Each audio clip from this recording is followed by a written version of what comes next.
नमस्कार, यो हो टिभी टुडे नेटवर्क सुदूरपश्चिम खबरमा स्वागत छ। म संज्ञा अधिकारी। सुरु गरौं अहिलेसम्मका प्रमुख खबरबाट। डोटीको दिपायल एयरपोर्ट सडक खण्ड अलपत्र। दोस्रो पटकको म्याद सकिँदा समेत कालोपत्रे सुरु हुन सकेन। आवत जावतमा यात्रुलाई शास्ति। सुदूरपश्चिममा सोमबार थप 78 जनामा कोरोना पुष्टि। कुल संक्रमितको संख्या 6300 नाग्यो। 6600 भन्दा बढीको उपचारमा सफलता। कैलालीको अतरिया बजार कुरूप बन्दै। अव्यवस्थित ठेलागाडा व्यापारले बजारको सौन्दर्यतामा कमी, दुर्घटनाको जोखिम समेत उच्च। सुदूरपश्चिममा मानव बेचबिखनको जोखिम बढ्यो। महामारीको मौका छोपी बेचबिखनमा संलग्न सक्रिय, प्रशासन भने बेखबर। र दार्चुलाको महाकाली नगरको प्राथमिकतामा खेल क्षेत्र। खेल मैदान मर्मत तथा निर्माण कार्य सुरु। अभ्यासमा सहज हुने भन्दै खेलाडीहरू उत्साहित। अब सुदूरपश्चिम खबर विस्तारमा। डोटीको दिपायल सिलगढी नगरपालिका 2 मा सेती नदी पुलदेखि एयरपोर्टसम्मको 1 किलोमिटर सडक कालोपत्रे कार्य सम्झौता भएको 3 वर्ष बितिसक्दा समेत सुरु हुन सकेको छैन। साबिकको शहरी विकास तथा भवन निर्माण विभाग डिभिजन कार्यालय राजपुरसँग 2074 साल कार्तिक 20 गते सम्झौता भई 2 वर्षभित्र सम्पन्न हुनुपर्ने दिपायल एयरपोर्ट सडक खण्ड अलपत्र बनेको हो। लामो समयसम्म सडक कालोपत्रे गर्ने कामको सुरुवात समेत नहुँदा स्थानीय आक्रोशित बनेका छन्। यहाँको जनताको दुखी भनौँ न, यो कुरा बाटो नभएको कारणले हिँड्ने गरम यत्रो एयरपोर्ट बन्दाखेरि पनि होइन भनौँ नि, बाटो नभएको कारणले पनि मान्छेलाई हिँड्नेदेखि बोल्नेदेखि धेरै समस्याहरू छ। दोस्रो पटक थपिएको म्याद समेत यही साउन 30 गते सकिएको छ। योजनामा हालसम्म 50 लाख पेस्की समेत ठेकेदारले लिइसकेको छ। कोरोना संक्रमणका कारण एकजनाको मृत्यु भएपछि बैतडीको पुर्चौडी नगरपालिका क्षेत्रलाई अनिश्चितकालका लागि सिल गरिएको छ। नगर उपप्रमुख जानकी ऐरको अध्यक्षतामा बसेको आकस्मिक बैठकले अर्को व्यवस्था नहुँदासम्म नगरपालिका क्षेत्र सिल गर्ने निर्णय गरेको हो। बैठकले सोही दिनदेखि स्वास्थ्य सेवा बाहेकका अन्य सम्पूर्ण सरकारी गैर सरकारी कार्यालयका सेवा अनिश्चितकालका लागि बन्द रहने निर्णय गरेको छ। नगरपालिकामा रहेका सबै विद्यालय, वित्तीय संस्था, सरकारी कार्यालयहरू बन्द रहने नगरपालिकाले जनाएको छ। पुर्चौडीमा अहिलेसम्म 20 जनामा संक्रमण पुष्टि हुँदा 8 जना सक्रिय संक्रमित रहेका छन्। पछिल्लो 24 घण्टामा सुदूरपश्चिम प्रदेशमा थप 78 जनामा कोरोना संक्रमण पुष्टि भएको छ। प्रदेशमा कुल कोरोना संक्रमितको संख्या 7300 नाघेको छ। स्वास्थ्य तथा जनसंख्या मन्त्रालयका अनुसार नयाँ संक्रमित थपिनेमा अछामका 13, कैलालीका 50, बझाङका 14, बैतडीका 1 जनामा संक्रमण देखिएको हो। हालसम्म प्रदेशमा कोरोना मुक्त हुनेहरूको संख्या 6616 पुगेको छ। यस्तै क्वारेन्टिनमा रहनेहरूको संख्या 2103 पुगेको छ भने आइसोलेसनमा रहनेको संख्या 673 पुगेको छ। डोटीको आदर्श गाउँपालिका दहकालीका स्थानमा भिरबाट लडेर 23 वर्षीय मोहन भट्टको मृत्यु भएको छ। इलाका प्रहरी कार्यालय मौवा नगर दहले दिएको जानकारी अनुसार स्थानीय धुरकोट जंगलमा दिउँसो घाँस काट्न गएका निज युवक आइतबार राति अबेरसम्म घर नआउँदा घर परिवारले खोजी गर्दा भिरबाट लडेर मृत अवस्थामा फेला परेका हुन्। मृतकको शव परीक्षणका लागि जिल्ला अस्पताल सिलगढी ल्याइएको प्रहरीले जनाएको छ। मृतकको टाउको र आँखामा गहिरो चोट लागेका कारण मृत्यु भएको प्रहरीले जनाएको छ। सुदूरपश्चिम प्रदेशको स्थायी राजधानी तोकिएको कैलालीको अतरिया बजारमा अव्यवस्थित ढंगले जथाभावी रूपमा ठेलागाडा तथा छाप्रो राखेर व्यापार व्यवसाय सञ्चालन गरिँदा बजार अस्तव्यस्त बनेको छ। प्रदेशको मुख्य प्रवेशद्वारको रूपमा रहेको बजारमा अव्यवस्थित ढंगले जथाभावी रूपमा ठेला तथा छाप्रो राखेर व्यापार व्यवसाय गर्दा जिल्लामा सवारी दुर्घटनाको जोखिम समेत बढ्दै गएको छ। सुदूरपश्चिम प्रदेशका 9वटै जिल्लाका सवारी साधन र मानिसहरूको बढी चहल पहल हुने सो क्षेत्रमा साँझको समयमा सडक किनारमा ठेला छाप्राहरू राखेर व्यवसाय गर्नेहरूका कारण बजार कुरूप बन्दै गएको छ भने दुर्घटनाको जोखिम पनि बढ्दै गएको छ। जथाभावी ठेला छाप्राहरू राखेर व्यवसाय गर्दा बजार क्षेत्रमा आवत जावतमा असहजता भएको सर्वसाधारणले गुनासो गरेका छन्। बजार क्षेत्रको सडकको दायाँ बायाँ छेउमै सवारी साधन पार्किङ गर्ने, यात्रु चढाउने र ठेला छाप्राहरू राखेर व्यवसाय गर्दा दुर्घटनाको जोखिम समेत बढेको छ। बजारको मुख्य चोक नजिकै बेलुका पख निकै भिडभाड हुन्छ।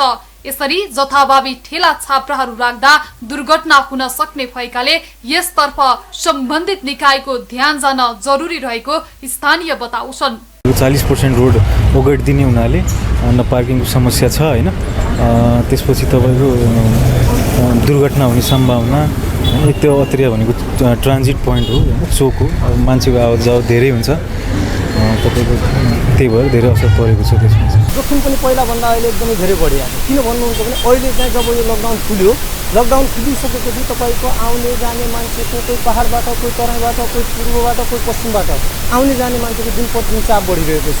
त्यो अवस्थामा चाहिँ हामीले हेर्नु पर्दाखेरि अब कोही नयाँ मान्छे पनि आएको हुन्छ, त्यो तरिका छ कि नयाँ व्यक्ति आयो भने आफ्नो मान्छेहरूलाई खोज्नु पऱ्यो। आफन्तहरूलाई खोज्न जाँदाखेरि चाहिँ उनीहरूले चाहिँ अनेकको पसलमा गएर, अनेक भिड भएको ठाउँमा गएर आफन्तको मान्छेलाई खोजी गर्नुपर्ने जस्तो छ। ठेला छाप्रा व्यवसायीहरूलाई बजार क्षेत्रमा भिडभाड गरी व्यवसाय नगर्न पटक पटक आग्रह गर्दा समेत उनीहरूले अचेरी गरेको अत्तरिया बजार व्यवस्थापन समितिको भनाइ छ। कोभिड-19 को के भनेर समस्याको बेला अलिकति त्यो गलत भएको छ, त्यसलाई के भने सुधार्नुपर्छ। तर हामीले पनि त्यसलाई अगाडि पनि कुरा उठाएका छौँ।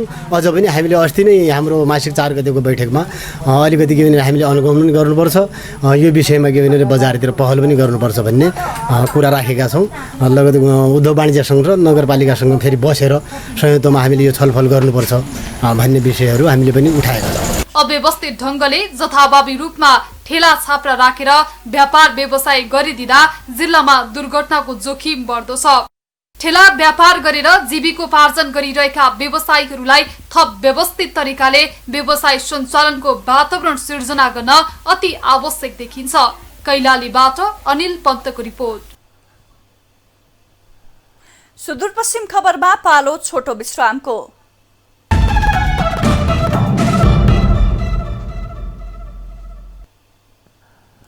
अब बाँकी खबर।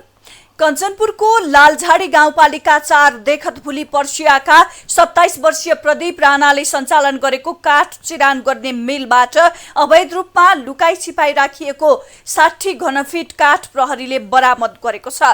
सुदूरपश्चिम प्रदेश प्रहरी कार्यालय अन्तर्गतको क्षेत्रीय अनुसन्धान समूह र जिल्ला प्रहरी कार्यालय कञ्चनपुरको संयुक्त टोलीले गोप्य सूचनाको आधारमा काठ चिरान गर्ने मिलमा छापा मारी ठूलो परिमाणको अवैध काठ बरामद गरेको हो।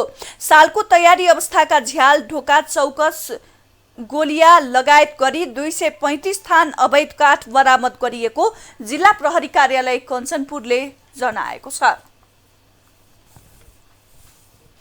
विश्वभरि कोरोना महामारीले त्रासपूर्ण वातावरण सृजना गरेका बेला मानव बेचबिखनको जोखिम पनि बढ्दै गएको छ। कोभिडको असरपछि झण्डै 6 महिना बन्द रहेको कञ्चनपुरको पश्चिमी सिमानाका गड्डा चौकीबाट महामारीकै बीचमा भारत जाने मानिसहरूको संख्या वृद्धि भएसँगै मानव बेचबिखनको जोखिम पनि बढेको हो। एक रिपोर्ट। पछिल्लो समय भारतबाट नेपाल आउने भन्दा पनि भारत जाने नेपाली नागरिक बढ्न थालेपछि मानव बेचबिखनको जोखिम बढेको छ। कञ्चनपुरको ब्रह्मदेव, गड्डा चौकी, दोधारा, झोलुङ्गे पुल लगायत दक्षिणी क्षेत्रबाट मानव बेचबिखनको जोखिम बढेको हो। महामारीको समयमा भारत पस्न भारतीय आधार कार्ड भए पुग्ने भएकाले मानव बेचबिखन गर्ने दलालहरूको नक्कली आधार कार्ड बनाएर नेपालीलाई सीमा पार गराइरहेका छन्। सीमा क्षेत्रमा महामारीको मौका छोपी मानव बेचबिखन गर्ने दलालहरू बढी सक्रिय भएको हुन सक्ने माइती नेपाल कञ्चनपुरले जनाएको छ। अब तपाईहरुको को आउँदैछ भने हाम्रो मालिक आउँदैछ, हाम्रो आफ्नो मान्छे आउँदैछ पारी, उनीहरूले आधार कार्ड लिएर आएको छ भनेर अनि पारीबाट मान्छे आधार कार्ड बनाएर लिएर आएर वारीको मान्छेलाई लिएर अनि सीमा कटाउने काम चाहिँ भइरहेको छ यहाँ। अनि यो भनेको अब हामी कसैको पनि त्यसमा सम्बन्धित निकायको ध्यान गएको छैन कि त्यो आधार कार्ड नक्कली कि सक्कली भन्ने चाहिँ छैन। आधार कार्ड भन्यो छ भन्यो, टाढाबाट हेऱ्यो होइन, त्यो नक्कली कि सक्कली भन्ने कुरामा चाहिँ कसैको पनि ध्यान गएको छैन। यसमा चाहिँ अब सम्बन्धित निकायले चाहिँ विशेष ध्यान दिनुपर्ने जरुरी देखिएको छ। सीमा नाकामा मानव बेचबिखन विरुद्ध काम गर्ने सङ्घ संस्था भए पनि कोरोना कहर बीच स्वयं स्थानीय तहले नै सीमा नाकासम्म पुग्न सिफारिस गरिदिएर मानव बेचबिखन निराकरण गर्न झन समस्या भएको छ। भारतको मुम्बई, दिल्ली, बेङ्गलोर लगायत ठूला सहरदेखि नेपालीलाई सीमा पार गराउनका लागि भारतीय बढी सक्रिय हुने गरेका छन्। यता जिल्ला प्रहरी कार्यालय कञ्चनपुरले भने नक्कली आधार कार्डका आधारमा नेपालीहरू भारततर्फ गइरहेको विषयमा आफूहरूलाई थाहा नभएको जानकारी दिएको छ। हामी प्रत्यक्ष रूपमा फ्रन्टलाइनमा खटेर भनौँ सीमामा फिल्डमै खटेर गरिरहेका छौँ र त्यसमा तपाईँले भने जस्तो त्यस्तो नक्कली आधार कार्डहरू भन्ने त्यस्तो भनौँ न उताबाट पनि हामीलाई त्यस्तो हाम्रो नोटिसमा त आएको छैन। त्यो हुन सक्ने सम्भावना हुनसक्छ र त्यसमा हामी एकदम अलर्ट छौँ। सुदूरपश्चिम बाहेक बाँके, बर्दिया, चितवन, नुवाकोट, रसुवा, काभ्रेपलाञ्चोक, सिन्धुपाल्चोक लगायत अधिकांश पूर्वी जिल्लामा पनि मानव बेचबिखनको जोखिम उच्च छ। कोरोनाको समयमा मानव बेचबिखन नियन्त्रणका लागि सरकारवाला निकायको ध्यान जान आवश्यक छ। कञ्चनपुरबाट चन्द्रकान्त जोशीको रिपोर्ट। क्षमताको दोब्बर भन्दा बढी कैदी बन्दी हुँदा कारागार कार्यालय बैतडीलाई व्यवस्थापनमा चुनौती थपिएको छ। 25 जनाको क्षमता रहेको बैतडी कारागारमा हाल 31 कैदी र 27 थुनुवा गरी 58 जना कैदी बन्दी रहेका छन्। कोरोनाले देशका विभिन्न कारागारमा रहेका कैदीको मृत्यु तथा संक्रमण पुष्टि भइरहेको समाचार बाहिर आइरहेका बेला बैतडीमा पनि क्षमताभन्दा बढी कैदी बन्दी हुँदा जोखिम बढेको छ। क्षमताभन्दा बढी कैदी बन्दी हुँदा कोरोना भाइरस संक्रमणको जोखिम बढेको हो। संक्रमणको जोखिम हुनुको साथै खानेपानी र अन्य व्यवस्थापनमा पनि चुनौती रहेको जनाइएको छ। सुदूरपश्चिम खबरमा फेरि छोटो विश्राम।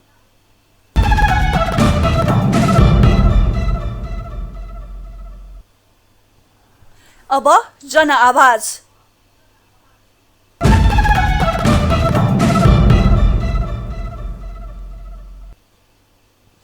पछिल्लो समय कञ्चनपुरको महाकाली अस्पतालबाट प्रवाह गरिने सेवा सुविधामा सुधार ल्याएको अस्पतालले दाबी गरेको छ।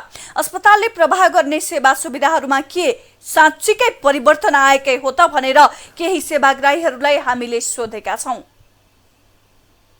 हजुर, सुधार अब उसरी विगतको भन्दा विभिन्न अब यो अर्थोपेडिक महिलादेखि लिएर अब यस्ता यस्ता विषयमा विशेषज्ञहरू एमएस सर्जन आएका छन्। जस्तै मैले भर्खरै पनि छोरीको अपरेसन यहीँ सफल भयो अपरेसन। त्यसै गरी अब यहाँ गर्नुपर्ने सुधारहरू अझै पनि भित्र यो जुन आन्तरिक प्रशासनका कुराहरू छन्, अलिकति अब आन्तरिक जो भित्रको सरसफाइ छ क्याबिनतिरको, यी कुराहरूमा विशेष अझ ध्यान दिने, अलिकति थप दरबन्दी पनि अझ थप अन्य विषयका विशेषज्ञ डाक्टरहरूलाई पनि यहाँ स्थापित गर्न सके अझै सेवाग्राहीले सेवा पाउन सक्ने थियो कि। विगतको दिनहरूभन्दा चाहिँ यसपालि चाहिँ मलाई पनि अचम्म लाग्यो है। धेरै सुधारहरू त भएका छन्। अपरेसन्सहरू पनि आजभोलि यही नै हुने रहेछन् प्रायः जस्तो। प्रायः धनगढीतिर जाइन्थ्यो। हिजो भर्खरै हाम्रो पनि छोरीको अपरेसन गरियो, सक्सेसफुल नै रह्यो होइन। अरू सुविधाहरू चाहिँ पहिलाभन्दा राम्रै छन्। अनि फेरि पनि केही सुधार त गर्नुपर्ने छ। जस्तै अब ओपिडीको यो टिकट काट्ने उसको कुरा गरौँ होइन। ओपिडीको इमर्जेन्सीको वार्डहरूको सबैको चाहिँ एउटै काउन्टर रहेछ। त्यसमा थोडा चाहिँ भिन्न भिन्न काउन्टर भइदिया भए वार्डवाला र इमर्जेन्सीहरूले चाहिँ त्यो लामो लाइन लाग्नु पर्थेन होला जस्तो लाग्यो मलाई है। पहिलाभन्दा त धेरै नै फरक छ।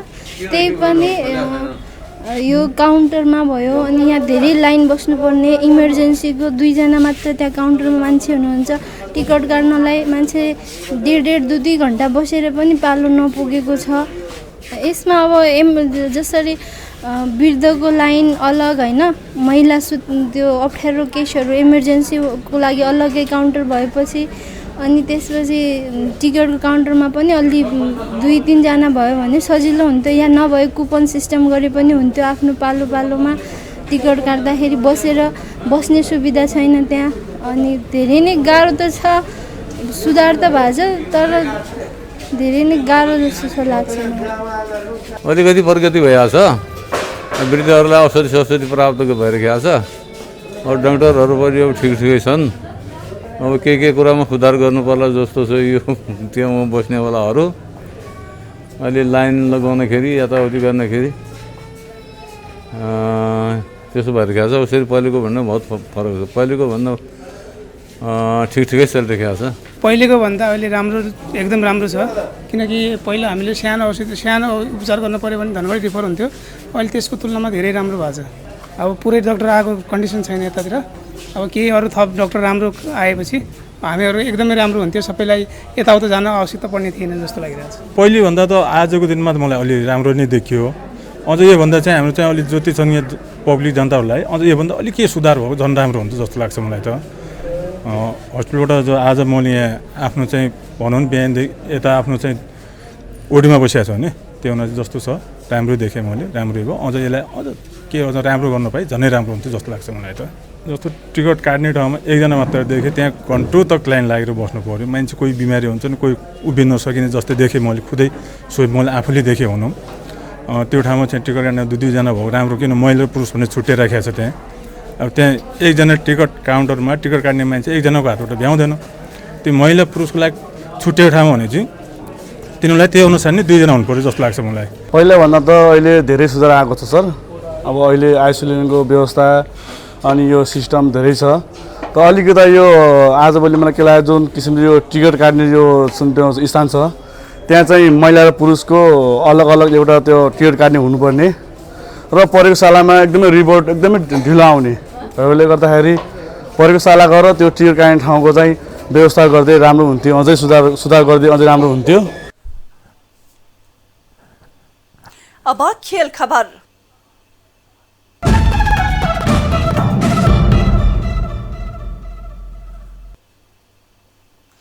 दार्चुला जिल्लाको महाकाली नगरपालिका 4 डुमपानी क्षेत्रमा खेल मैदान मर्मत तथा निर्माण कार्य सुरु भएको छ। वर्षायाममा महाकाली नदीले खेल मैदान बगाएपछि चिन्तित बनेका खेलाडीहरू अहिले उत्साहित भएका छन्। एक रिपोर्ट। जिल्ला सदरमुकाम दार्चुलामा रहेको महाकाली नगरपालिकामा खेल मैदान निर्माण सुरु गरिएसँगै खेलकुद सञ्चालन र खेलाडीका लागि अभ्यास गर्न सहज हुने भएको छ। विनाशकारी बाढीले खेल मैदान प्रभावित भएपछि आर्थिक वर्ष 2077-78 को बजेट विनियोजन गरी खेल मैदान निर्माणको काम सुचारू गरिएको नगरपालिकाले जनाएको छ।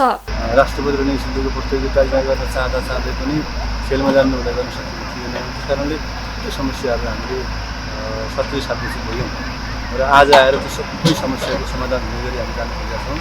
महाकाली नगरपालिका 4 डुम्पानी क्षेत्रमा बसोबास गर्ने निरौला समुदायले सार्वजनिक जमिन महाकाली नगरपालिकालाई खेल मैदान निर्माणमा सहयोग गरेको स्थानीयको भनाइ छ। हामीले निरौलाले यसको संरक्षण पनि गरेका छौँ। हामीहरूको दर्ता पनि जमिन भएको दर्ता 2006 मा दर्ता भएको 1995 दर्ता भएको जमिनहरू अहिले हामीले हस्त गरेर नगरपालिकालाई हामीले त्यो दिने हिसाबले दिएको छैन कि हामीले दिएको यो खेल मैदानको निम्ति हामीले निरौला समुदायले हामीले मिलोमेतमा मिलाएर दिएका छौँ।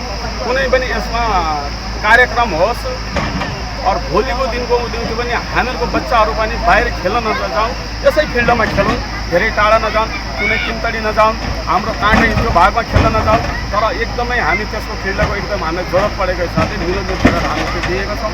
महाकाली नगरपालिकाले निर्माण कार्य सुचारू गरेका खेल मैदानमा पालिका, जिल्ला र प्रदेश स्तरीय खेलकुदका कार्यक्रमहरू सञ्चालन गर्न सहज हुने जिल्ला खेलकुद विकास समिति दार्चुलाले जनाएको छ। यहाँका युवाहरूले खेल्न चाहिँ कुनै ट्रेनिङ गर्न पनि यहाँ नपाउने, त्यो हुनाले उनीहरूले टाढा जानुपर्ने।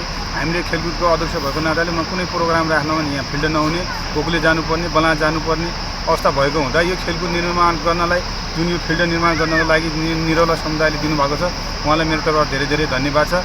र आउने युवा पिँढीहरूलाई यो फिल्डले अन्तर्राष्ट्रिय राष्ट्रिय स्तरका खेलाहरू उत्पादन गर्नेछ।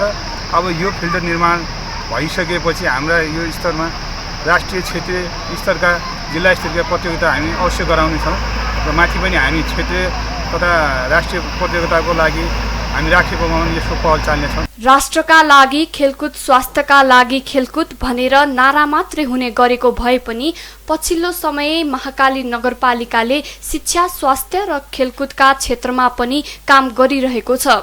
नगरपालिका मात्रै नभई जिल्लाको नाम चिनाउन सक्ने गरी खेल क्षेत्रको विकास हुन आवश्यक रहेको छ। दार्चुलाबाट रामसिंह धामीको रिपोर्ट। सुदूरपश्चिम खबर सकियो। बिदा लिनु पूर्व प्रमुख खबर फेरि एकपटक। डोटीको दिपायल एयरपोर्ट सडक खण्ड अलपत्र। दोस्रो पटकको म्याद सकिँदा समेत कालोपत्रे सुरु हुन सकेन। आवत जावतमा यात्रुलाई शास्ति। सुदूरपश्चिममा सोमबार थप 78 जनामा कोरोना पुष्टि। कुल संक्रमितको संख्या 6300 नाग्यो। 6600 भन्दा बढीको उपचारमा सफलता। कैलालीको अतरिया बजार कुरूप बन्दै। अव्यवस्थित ठेलागाडा व्यापारले बजारको सौन्दर्यतामा कमी। दुर्घटनाको जोखिम समेत उच्च। सुदूरपश्चिममा मानव बेचबिखनको जोखिम बढ्यो। महामारीको मौका छोपी बेचबिखनमा संलग्न सक्रिय। प्रशासन भने बेखबर। र दार्चुलाको महाकाली नगरको प्राथमिकतामा खेल क्षेत्र। खेल मैदान मर्मत तथा निर्माण कार्य सुरु। अभ्यासमा सहज हुने भन्दै खेलाडीहरू उत्साहित। हामीलाई TV today Nepal apps download गरी विश्वभरि प्रत्यक्ष हेर्न सक्नुहुनेछ। साथै www.tvtoday.news.com मा गई हेर्न र पढ्न सक्नुहुनेछ भने फेसबुक, युट्युब र ट्विटरमा समेत फलो गर्न सक्नुहुनेछ। विकास निर्माण र जनसरोकारको विषयमा हाम्रो आवाज जारी छ। अहिलेलाई सम्पूर्ण सुदूरपश्चिम खबर युनिटका साथ म संज्ञा अधिकारी पनि बिदा चाहन्छु। टिभी टुडे एचडी हेर्दै गर्नुहोला। नमस्कार।